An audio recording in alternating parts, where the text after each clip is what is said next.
বাবা জাহাঙ্গীরের বইগুলির অক্ষরগুলি কথা কয়, একটু যেগুলিতে ওই যে তাকায় দেখবে তোমার চোখের সামনে কথা কয়।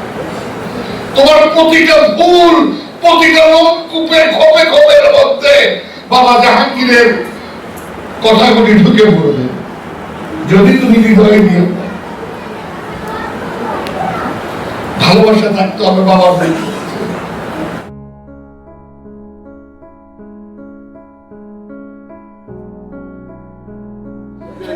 তো বাবা আপনাদের সামনে মাঝে মধ্যে একটা গান গেত, এর আগে কিছুদিন আগে বছর দুয়েক আগে খেয়াল করছি না তোরা কখনো, যে চশমে बहाने वाले रहते हैं तैयार जुदा वो खड़े चलते हैं रहते हैं तैयार।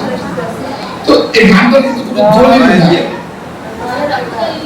এই গানটা হলো ভালোবাসা, নীতি আদর্শ জ্ঞান এগুলো অর্জন করার জন্য গুরু প্রয়োজন করে না।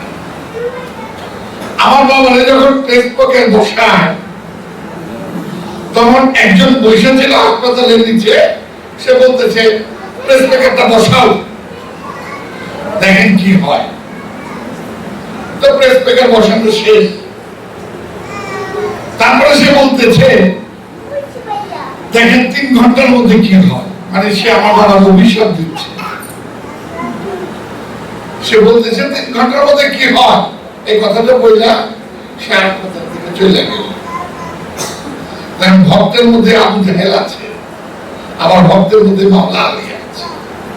জাহাঙ্গীর জামালের যুদ্ধের মধ্যে আয়েশা মাওলা আলীর বিরুদ্ধে যুদ্ধে দাঁড়াইছিল, সেই যুদ্ধের মধ্যে আয়েশা পরাজিত হয়েছে, কিন্তু মাওলা আলী তার সমস্ত কিছু বুঝিয়ে দিচ্ছে।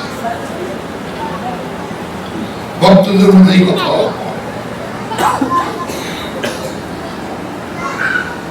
যীশুখ্রিস্টের প্রধান ভক্ত পিতারে বলছিল যে তুমি আমার 3 বার অস্বীকার করবে। জুডাসকে ধরা দিবার সময় বলছিল জুডাস তুমি তাড়াতাড়ি তোমার কাজটা করো। জুডাস তার প্রিয়, তার 12 জন ভক্তের মধ্যে একজন ছিল।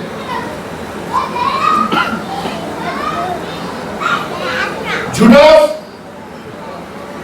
যীশুখ্রিস্টকে যখন রাজার কাছে নিচে, রাজা বিচার করবো কি, রাজা তো জানে যিশু আল্লাহ, কিন্তু রাজা রাজার ক্ষমতার জন্য একটা অপশন দিল।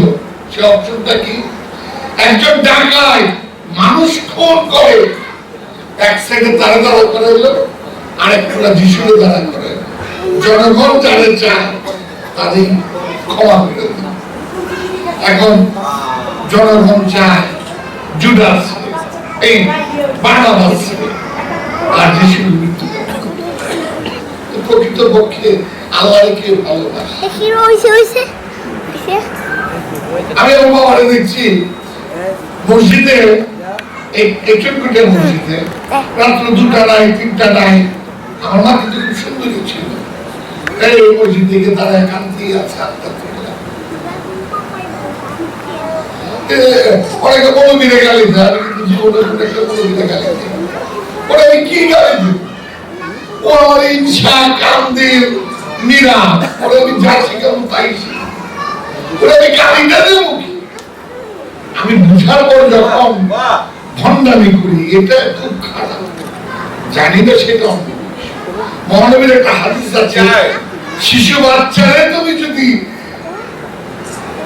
পোলাও মাংস খাইতে দাও সেটা প্রোটিন, কিন্তু সেটা তার জন্য বিষ। আমি কখনো কোনো বড় বেঁধে গালি দিই।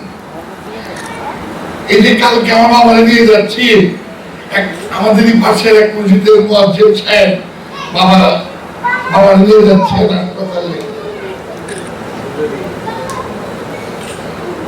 মানে আমাদের প্রবৃত্তিটা হলো কি, আমি আমার দোষটা কিভাবে আরেকজনের উপরে চাপিয়ে দিই।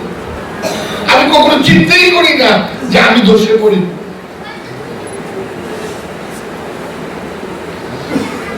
তোমরা যে যত সাধনা করো, যে যত দাড়ি মুখ যত বড় করো, কোনো অসুবিধা নেই, কিন্তু তোমাদের কাছে রিকোয়েস্ট, বাবারে পাইতে হইলে, বাবার চিনতে হইলে, বাবার ধ্যানে আনতে হলে বাবার ভুল বাবার বইটা একটাও উপমা দেয়।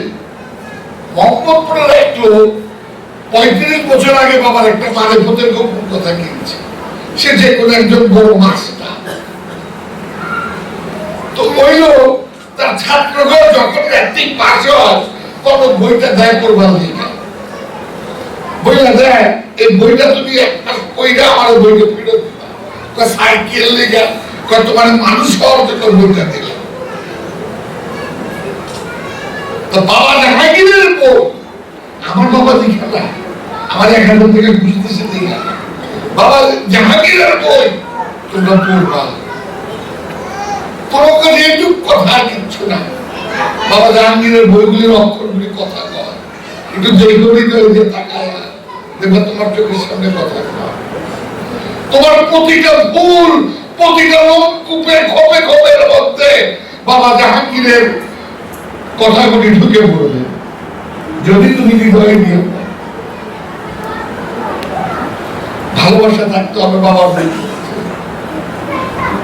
আমি সাধক ভাইদের বলছি, তোমরা যা কিছু করো তোমরা বাবার বই 1 ঘন্টা, যারা বাবার ভক্ত তারা পড়বা 1 ঘন্টা, প্রতিটা দিন বাজেট করো না, তাহলে 0.5 ঘন্টা বাবার বই পড়বো, প্রতিটা দিন বাজেট করো, তোমার মনের অনেক সবকিছুর উত্তর তুমি পেয়ে যাবে। আরে ওহাবিরাও বাবার বই পড়ে, পারে না কে করবা, বউ বলে বললে থাকবো কিন্তু খাইব।